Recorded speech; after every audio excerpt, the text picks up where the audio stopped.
O'Clock Show.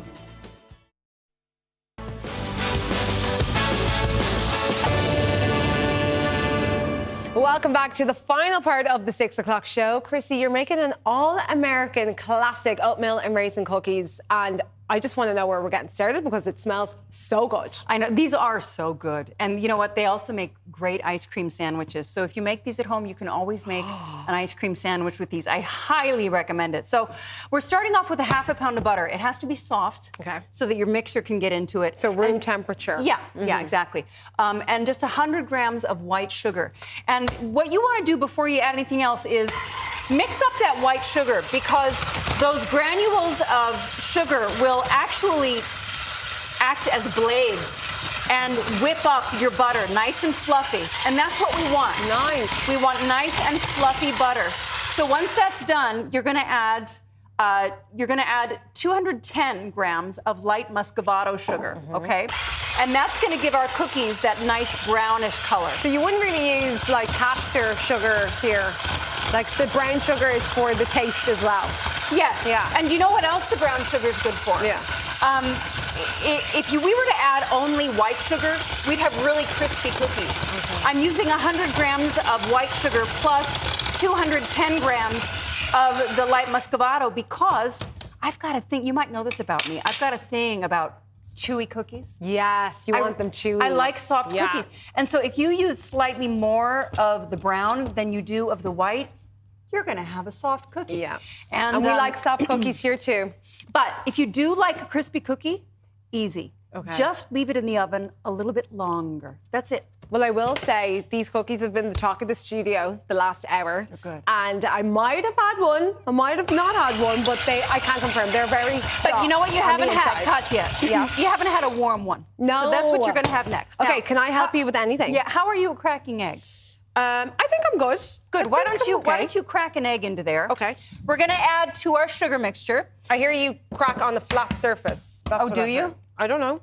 Is it the right thing to do? I don't know about right. I just do what works for me. Okay, I'm just trying to make You sure do what there's works no for you. shells in there. So we're going to add That's 2 good. eggs. Now, there's a little towel there for you to wipe your fingers. Okay.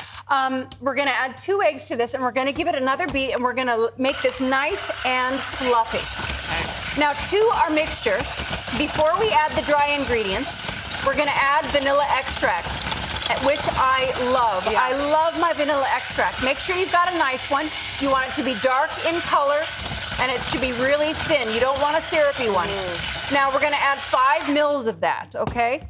Now, before I add the dry ingredients, let's mix those up. We've got 225 grams of self-raising flour, just a half teaspoon of salt, and a teaspoon each of bread soda and cinnamon. So that's about 3 grams of salt, say 4 or 5 grams of bread soda, and another. Cinnamon is so seasonal right now as well. I know. It's just getting to that time of the year. I love baking things with cinnamon. Yeah. I use so much cinnamon through Christmas. Maybe we'll make eggnog this Christmas. Yes, I've never had eggnog before. It's so beautiful. Okay, so we've got all of our wet ingredients mixed. We've added our vanilla extract. So now we blend in the dry ingredients. And we want to mix those together first so that we're not getting a big mouthful of bread soda. Okay. Now, is that okay?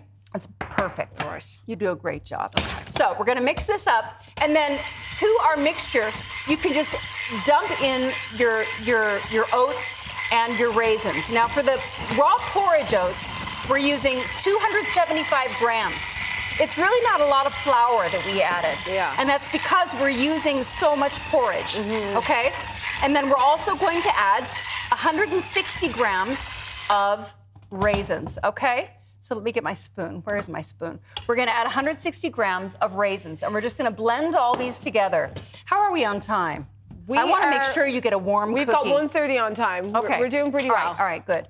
So we're going to mix these together. This is probably the part where if someone preferred cranberries, they could throw dried cranberries in or chocolate chips in. Yes, okay. yes. Now this chocolate chips would work really well on this. The thing is though, you've got the cinnamon. So I think another time I'm on, and I do love my cookies. Yeah. I've got some dynamite cookie recipes. So I'll do a few more recipes coming up where We can use dark chocolate chips. We can Have a bit use of fun white with them. chocolate chips. Love it. Yeah. And everyone at home, the QR code is on our screen if you want to follow Krissy's recipe. Now, so you drop your dough on your cookie sheet. All right. This probably still could be mixed up a little bit more, but I like to, like I said, I like soft cookies. So I bake these for about, I don't know, 8 to 10 minutes. If you like crispy cookies, leave them in there to 12. For 12 minutes. You'll know they're done when they are puffy on the top and nice and brown on the edges. And kind of like this right now. Yeah, let me get the spatula. Oh, you got it. Good. So, and you've got some milk there. I'm your mommy for the next few minutes. I love you. Cookies and milk. Okay. So they'll still be puffy in the top, but if you find that in the middle of the cookie it's still glossy, they're not done. Leave them in the oven. They're so soft and chewy. Aren't they great? I love my cookies like this. These are such comfort food. And they disappear really fast in the house. I love this. This is my comfort, a glass of milk and a cookie. Thank you so much, Krissy. My pleasure. That's all the time we have. A massive thank you to all of our guests and Krissy again for those cookies. Brian and myself are back on Monday. We'll be chatting to psychotherapist Richard Hogan all about Dinner with the Enemy. It's actually crumbling in my hand. It's so soft. Performers Stephen Vincent and Paul Wilkins will be bringing us the musicals. Plus, Roz Purcell joins us on Sick Sofa to tell us all about her ghostly events. And to close us out, we've got Niall McNamee performing Moon Belongs to You. And Niall is performing in Whelan's on the 23rd of October. You can get tickets from whelanslive.com. Take it away, Niall. I'm going to eat this.